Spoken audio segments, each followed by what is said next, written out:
প্রিয় দর্শক, নরসিংদী জেলার মনোহরদী উপজেলার দৌলতপুর ইউনিয়ন একটি প্রাচীনতম জনপদ।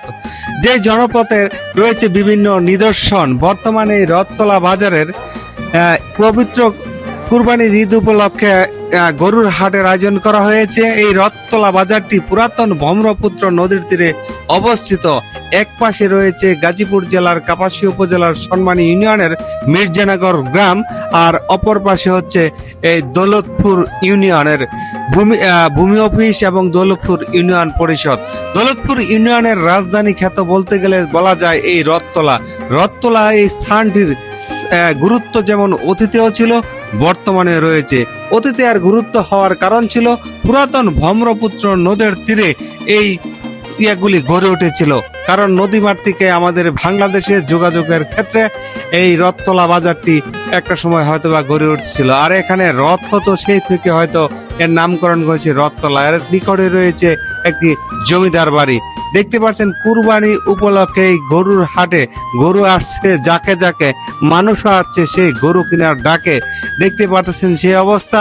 কিন্তু গরুর সংখ্যা ছিল বেশি, ক্রেতার সংখ্যা ছিল কম, এবং দাম যেহেতু ছিল কম, ক্রেতারা ছিল খুশি এবং বিক্রেতা ছিল অখুশি। কারণ তাদের কাঙ্ক্ষিত দামে অনেক সময় বিক্রি করতে গিয়ে তাদের শরীর থেকে যেন বেরিয়ে যায় ঘাম। সেই ঘামকে পুঁজি করে যেন এই গরুগুলো সুদীর্ঘদিন যাবৎ তাদের লালন পালন করার ফলে পবিত্র ঈদ উল আজহা উপলক্ষে এগুলি বিক্রি করার জন্য নিয়ে আসছিল এই রথতলা বাজার।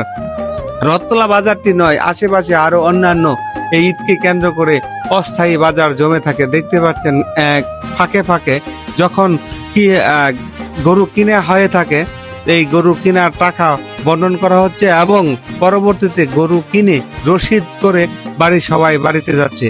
এই রথতলা বাজারটি আসলে অন্যতম একটি বাজার, যেখানে সবুজ শ্যামল ছায়ায় ভরা পরিপূর্ণ, এবং প্রতি শনিবার কলার বাজার জমে সকাল সকাল। এবং রথতলা বাজারের সে আগের ঐতিহ্য ফিরিয়ে আনার জন্য অত্র অঞ্চলের জনগণ সর্বত্র চেষ্টা করে যাচ্ছে। সময়ের পরীক্ষায় হয়তোবা উত্তীর্ণ হতে পারবে এই রথতলা বাজার। শামীম ওসমান ব্যাপারী, সবাইকে ধন্যবাদ।